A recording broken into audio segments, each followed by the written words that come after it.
Hey guys, it's Danny. Welcome to the first edition of the Viewers Orchid Competition. Now, I've got quite a lot of entries from you guys, beautiful orchids with very interesting setups, and it was so hard to choose only 5 for this month.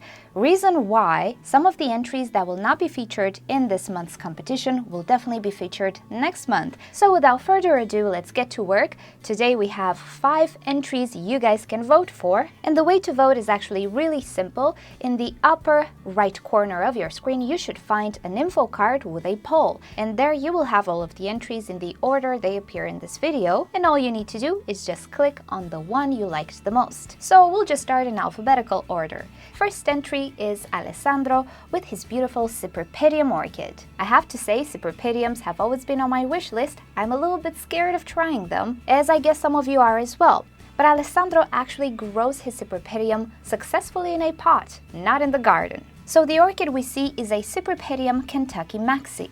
And Alessandro says, I grow this plant for 2 years now, and when I bought it, it was just a small young plant. I had a huge Cypripedium collection, but most of them got destroyed in the earthquake in Italy. I'm so sorry to hear, Alessandro. I grow this plant in a mixture of medium-sized bark, some sphagnum moss, and houseplant soil.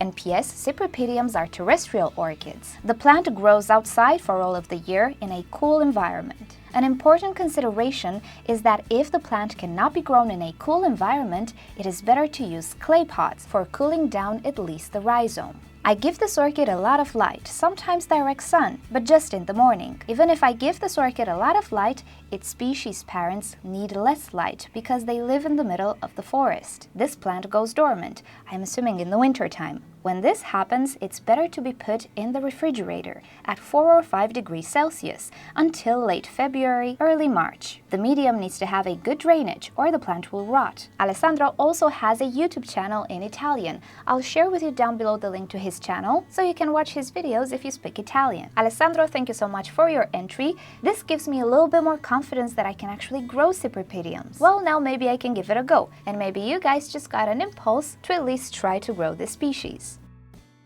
Next entry comes from Angie, and we have a beautiful Cattleya orchid. Angie works as a landscaper and established her own small company in January 2015. Good for you, and I wish you good luck in your business. Reason why, I will add the link to your business down below in the description. Her company is based in South Florida, USA, so if you live in the area and you're interested, just check out her website. So Angie writes, for the orchid competition, I chose one of my best orchids, a Potinara Heather's Gold Main Strike.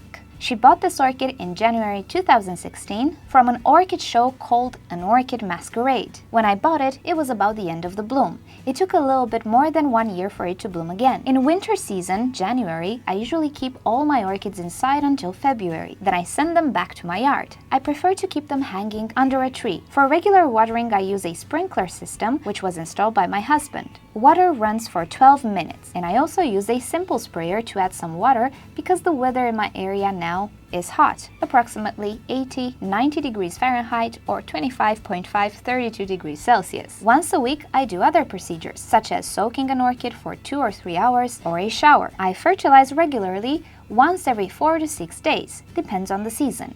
I use a 20-20-20 for non-blooming orchids and a 10-30-20 for blooming ones. I fertilize at a rate of 1/4 teaspoon per gallon. To get rid of pests and insects, I use safer products. Some interesting facts about my Cattleya.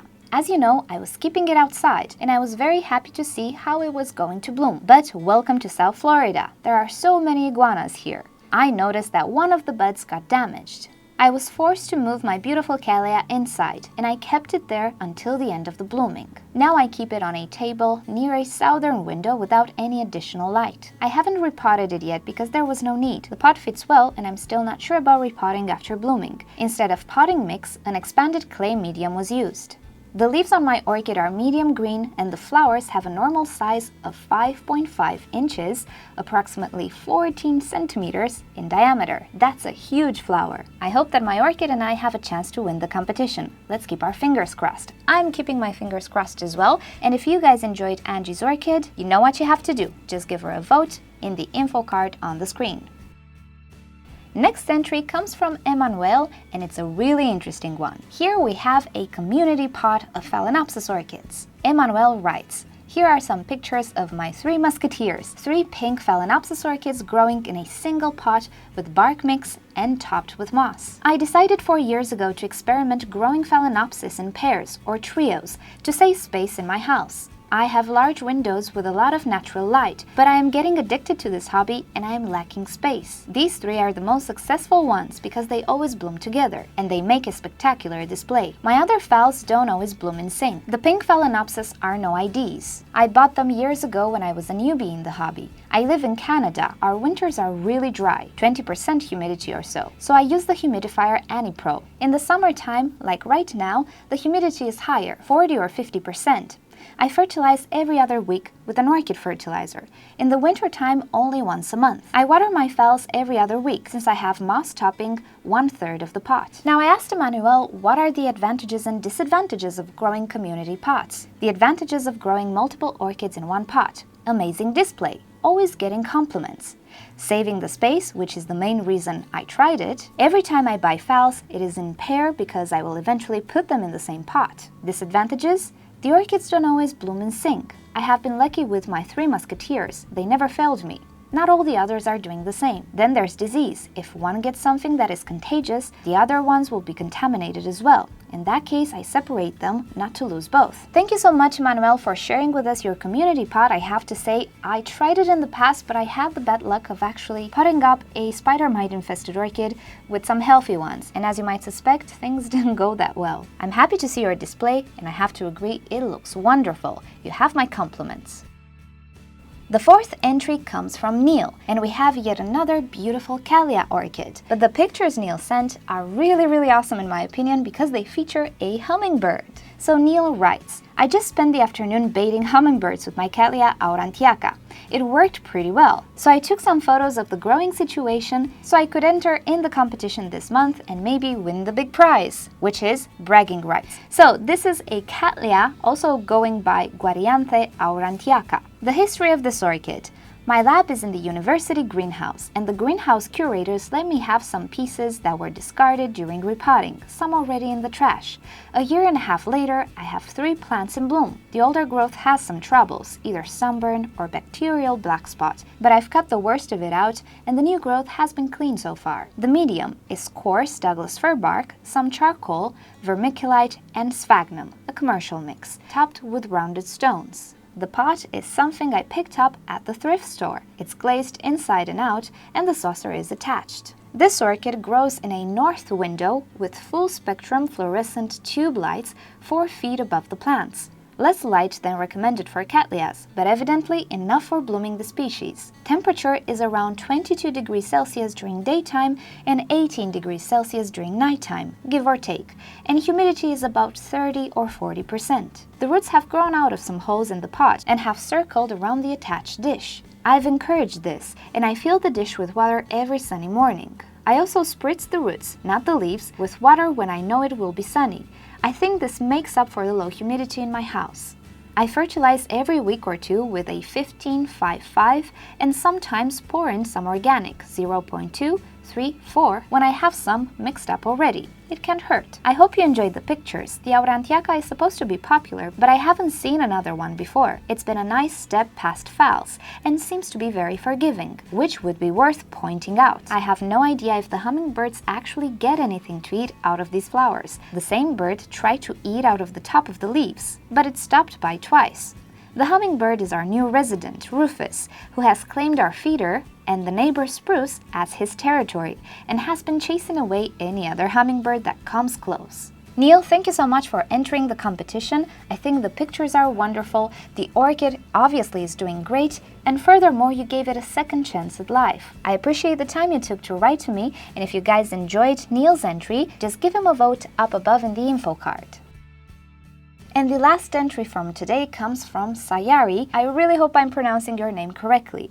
And here we have a beautiful Dendrobium Phalaenopsis. And this is one variety that I've actually never seen in stores. It's really beautiful. Sayari writes, this orchid didn't come with an ID, but I think this is Dendrobium Pink Stripe. So here are the conditions in which this orchid grows. I'm growing this orchid in a small plastic pot with big holes at the bottom with only charcoal, as shown in the picture. I keep it on the east side of my balcony, which gets indirect sunlight throughout the day and direct sunlight early in the morning. Since I am from a tropical region, temperature is quite high during summertime, 40 degrees Celsius, with high humidity, 60–70%. This actually sounds a little bit like my summers, and I'm thinking I will experiment with some orchids outside. Winter is 11 to 16 degrees Celsius and with low humidity, 20%, and heavy monsoon rains in the monsoon season. I fertilize every week with an NPK ratio of 25–10–15, 5 milligrams in 1 liter of water. I have this orchid for 6 years. I don't provide any special care because I believe this orchid is very hardy. And I have to say the display is really wonderful, and I'm happy to see an orchid grown in pure charcoal. As we can see, it's doing very well, so if you ever wanted to experiment with charcoal, I don't see any reason why you shouldn't. Just keep in mind it doesn't really retain water, so if you have high humidity or heavy rains that will provide water to the orchid, I think it will work even better for you. So if you've liked Sayari's entry, you know what to do. Give him a vote in the info card up above. And these were the 5 entries for the month of June. Thank you all for participating, and I hope you all enjoyed to see the pictures and learn about these orchids and how they're grown. Voting time is opened 1 month starting today, and today is the 12th of June. So in the next edition of this competition, we will announce the winner.